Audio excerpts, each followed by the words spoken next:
Oi, gente, eu sou a Tailane Costa. Hoje eu vim novamente com um projeto lindo, Dom Casmurro. E hoje estamos no 16º vídeo dessa leitura, adentrando aí a segunda metade desse projeto, né? Hoje eu vou fazer a leitura do capítulo 61 até o 66.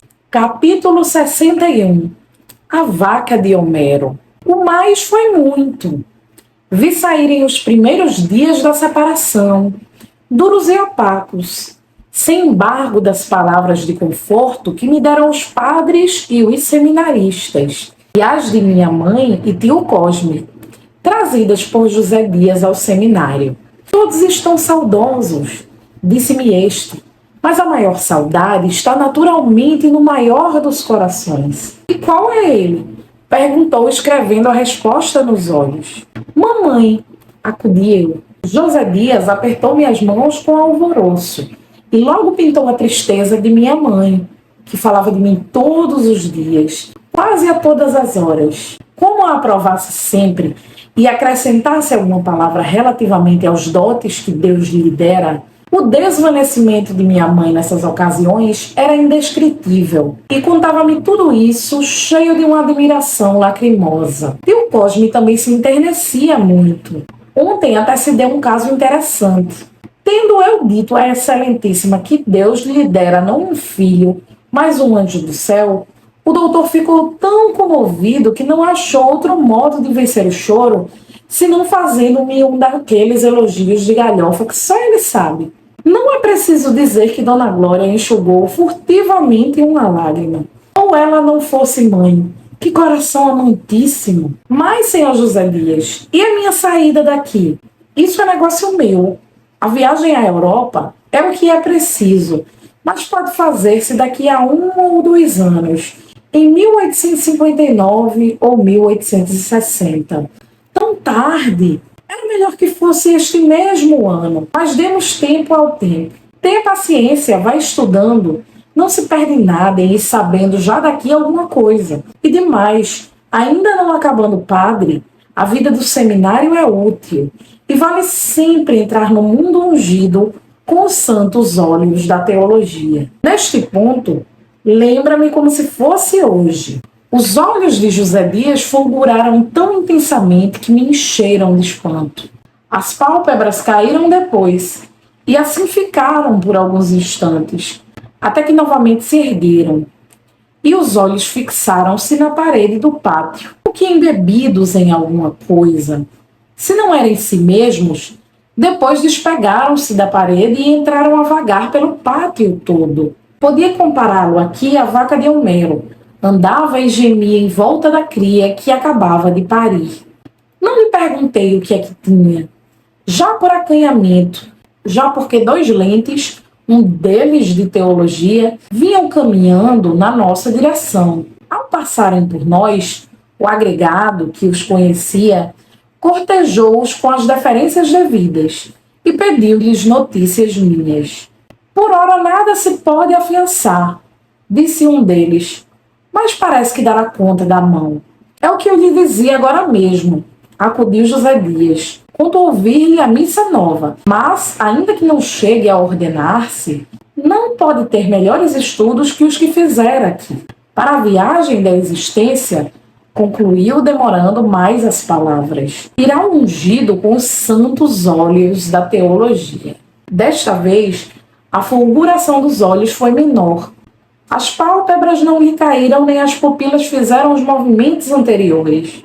Ao contrário, todo ele era atenção e interrogação. Quando muito, um sorriso claro e amigo lhe errava nos lábios. O lente de teologia gostou da metáfora e disse-lhe. Ele agradeceu, explicando que eram ideias que lhe escapavam no correr da conversação. Não escrevia nem orava. Eu é que não gostei nada, e logo que os lentes se foram, sacudi a cabeça. Não quero saber dos santos óleos da teologia. Desejo sair daqui o mais cedo que puder, ou já. Já, meu anjo, não pode ser.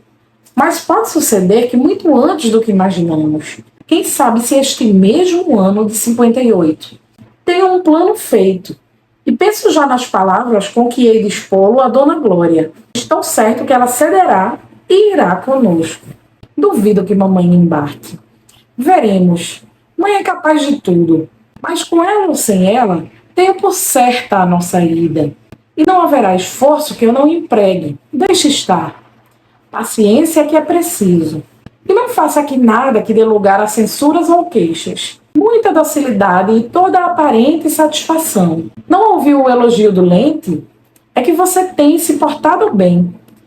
Pois continue. Mas 1859 ou 1860 é muito tarde. Será este ano, replicou José Dias. Daqui a 3 meses? Ou 6? Não, 3 meses. Pois sim. Tenho agora um plano que me parece melhor que outro qualquer. É combinar a ausência de vocação eclesiástica e a necessidade de mudar de ares. Você, por que não tosse? Por que não tusso? Já não, mas eu hei de avisar você para tossir quando for preciso. Aos poucos, uma tossezinha seca e algum fastio. Eu irei reparando a excelentíssima. Oh, tudo isto é em benefício dela. Uma vez que o filho não pode servir a igreja como deve ser servida, o melhor modo de cumprir a vontade de Deus é dedicá-lo a outra coisa. O mundo também é igreja para os bons. Pareceu-me outra vez a vaca de Homero, como se este mundo também é igreja para os bons fosse outro bezerro, irmão dos santos óleos da teologia. Mas não dei tempo à ternura materna e repliquei: Ah, entendo. Mostrar que estou doente para embarcar, não é?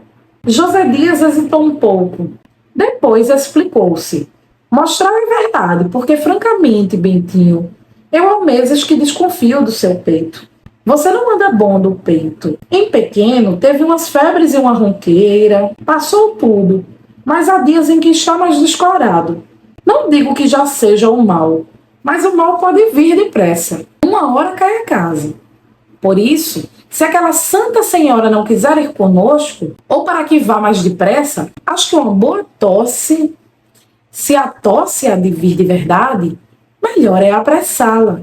Deixe estar, eu aviso. Bem, mas em saindo daqui não há de ser para embarcar logo.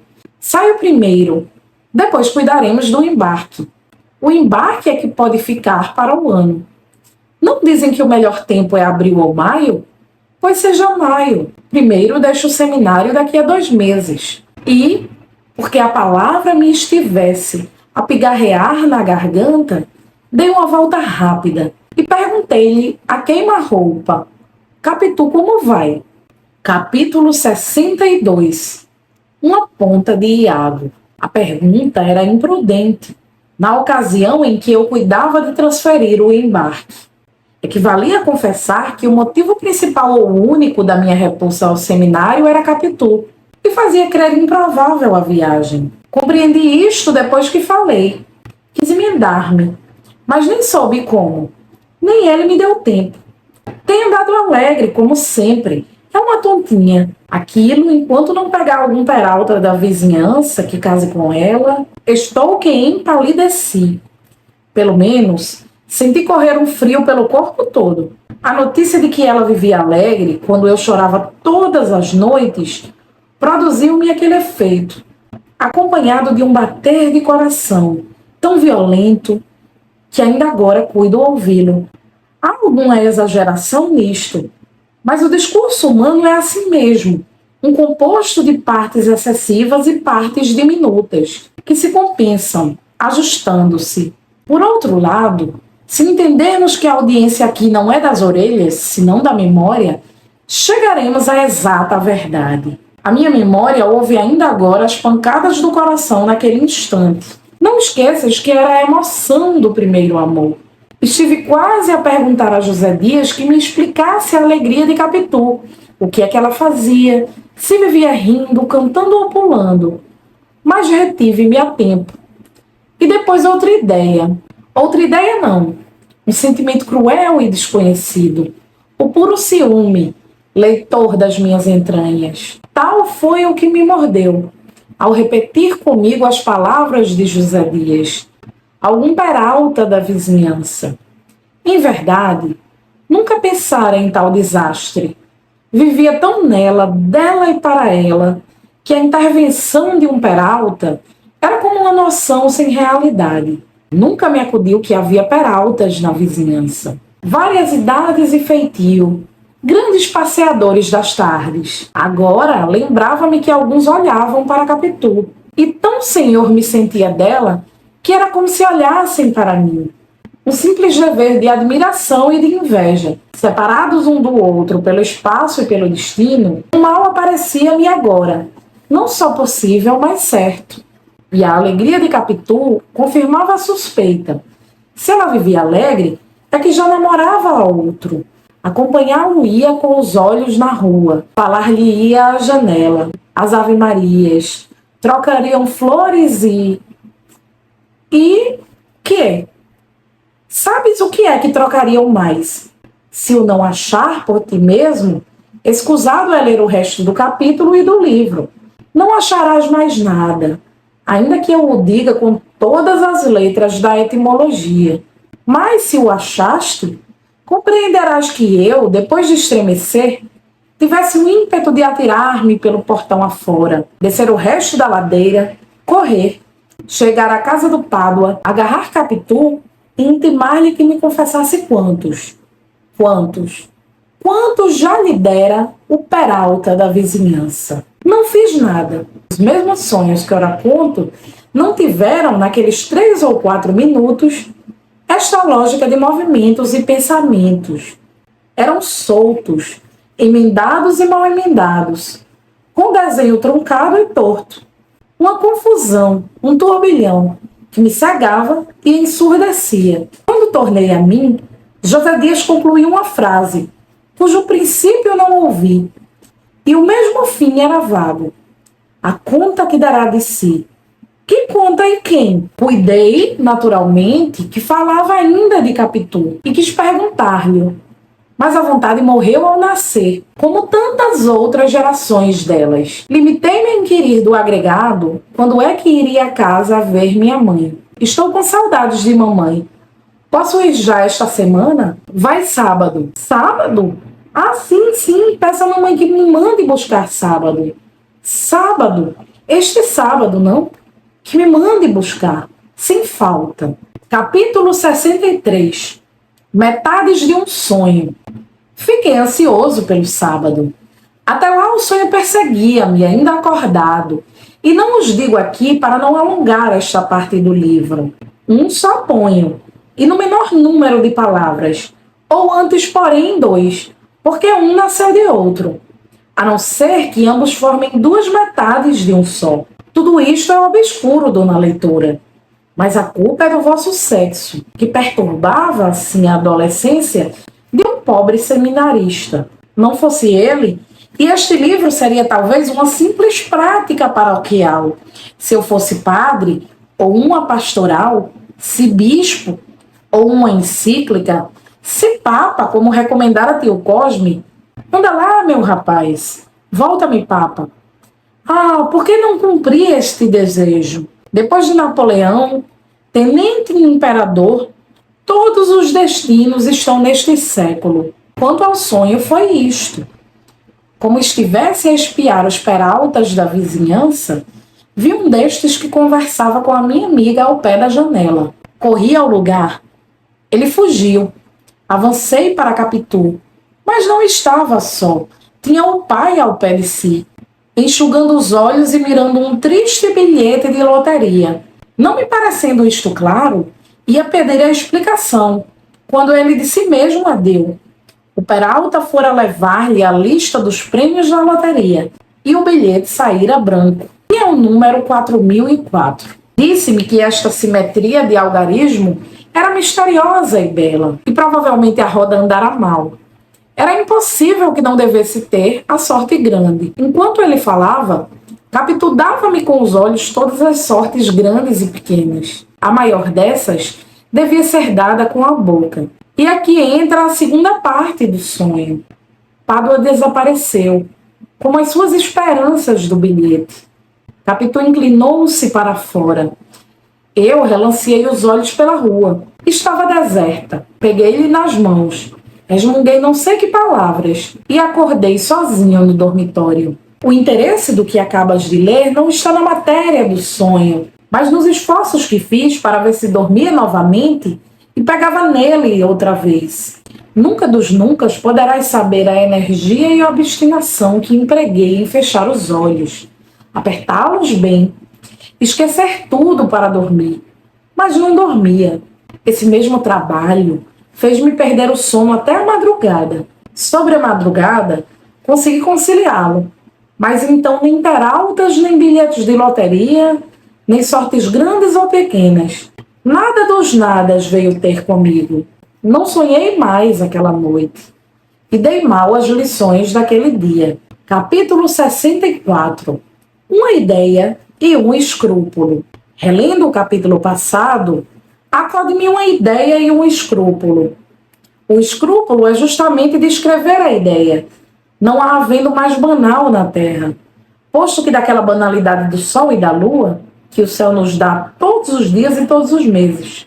Deixei o manuscrito e olhei para as paredes. Sabes que esta casa do Engenho Novo, nas dimensões, disposições e pinturas, é reprodução da minha antiga casa de Mata-Cavalos. Outrossim, como te disse no capítulo 2, o meu fim em imitar a outra foi ligar as duas pontas da vida, o que aliás não alcancei, pois o mesmo sucedeu àquele sonho do seminário, por mais que tentasse dormir e dormisse. Donde concluo que um dos ofícios do homem é fechar e apertar muito os olhos, a ver se continua pela noite velha o sonho truncado da noite moça. Tal é a ideia banal e nova que eu não quisera pôr aqui, e só provisoriamente a escrevo. Antes de concluir este capítulo, fui à janela indagar da noite por que razão os sonhos hão de ser assim tão tênues, que se esgarçam ao menor abrir de olhos ou voltar de corpo, e não continuam mais. A noite não me respondeu logo. Estava deliciosamente bela. Os morros pelejavam de luar, e o espaço morria de silêncio. Como eu insistisse, declarou-me que os sonhos já não pertencem à sua jurisdição. Quando eles moravam na ilha que Luciano lhes deu, onde ela tinha o seu palácio, e donde os fazia sair com as suas caras de várias feições, dar-me-ia explicações possíveis. Mas os tempos mudaram tudo. Os sonhos antigos foram aposentados, e os modernos moram no cérebro da pessoa. Estes, ainda que quisessem imitar os outros, não poderiam fazê-lo. A Ilha dos Sonhos, como a dos Amores, como todas as ilhas de todos os mares, são agora objeto da ambição e da rivalidade da Europa e dos Estados Unidos. Era uma alusão às Filipinas. Pois que não amo a política, e ainda menos a política internacional, fechei a janela e vim acabar este capítulo para ir dormir. Não peço agora os sonhos de Luciano, nem outros, filhos da memória ou da digestão. Basta-me um sono quieto e apagado. De manhã, com a fresca, irei dizendo o mais da minha história e suas pessoas. Capítulo 65. Dissimulação. Chegou o sábado. Chegaram outros sábados. E eu acabei afeiçoando-me à vida nova. Ia alternando a casa e o seminário. Os padres gostavam de mim. Os rapazes também.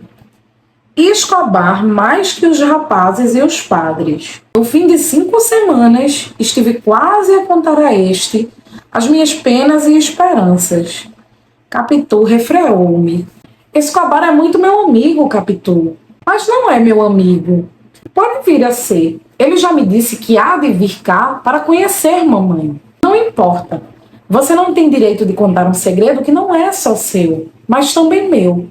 E eu não lhe dou licença de dizer nada a pessoa nenhuma. Era justo. Calei-me e obedeci.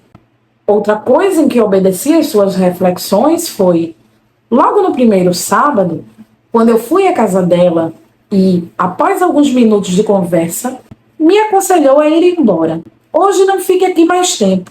Vá para casa, que eu lá vou logo. É natural que Dona Glória queira estar com você muito tempo, ou todo se puder. Em tudo isso, mostrava a minha amiga tanta lucidez que eu bem podia deixar de citar um terceiro exemplo. Mas os exemplos não se fizeram senão para ser citados. E este é tão bom que a omissão seria um crime. Foi a minha terceira ou quarta vinda à casa. Minha mãe, depois que lhe respondi as 1000 perguntas que me fez sobre o tratamento que me davam os estudos, as relações, a disciplina, e se me doía alguma coisa, e se dormia bem, tudo que a ternura das mães inventa para cansar a paciência de um filho, concluiu voltando-se para José Dias. Senhor José Dias, ainda duvida que saia daqui um bom padre? Excelentíssima! E você, Capitu?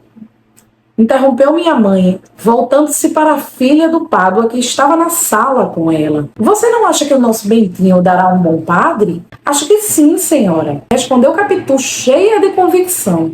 Não gostei da convicção. Assim lhe o disse.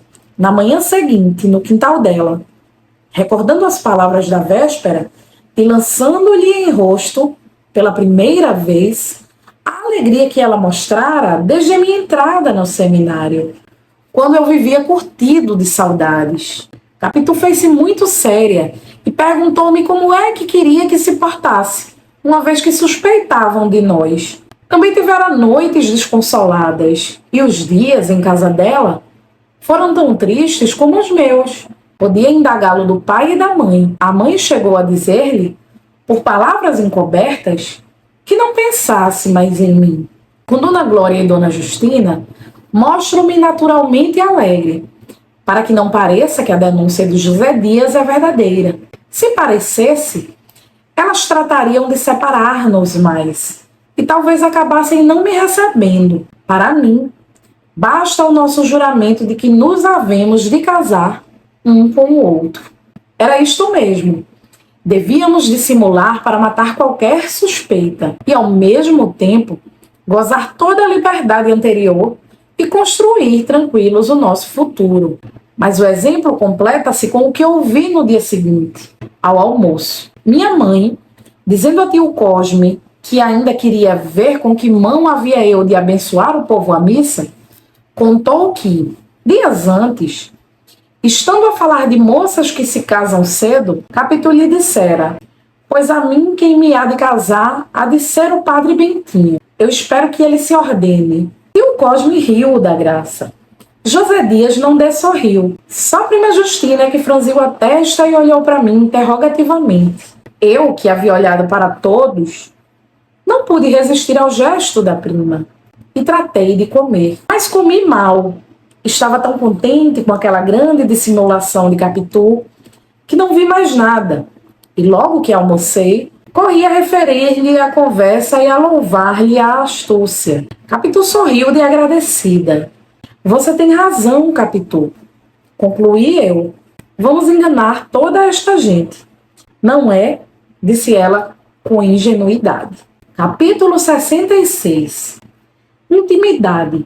Capitu ia agora entrando na alma de minha mãe. Viviam mais do tempo juntas, falando de mim, a propósito do sol e da chuva, ou de nada.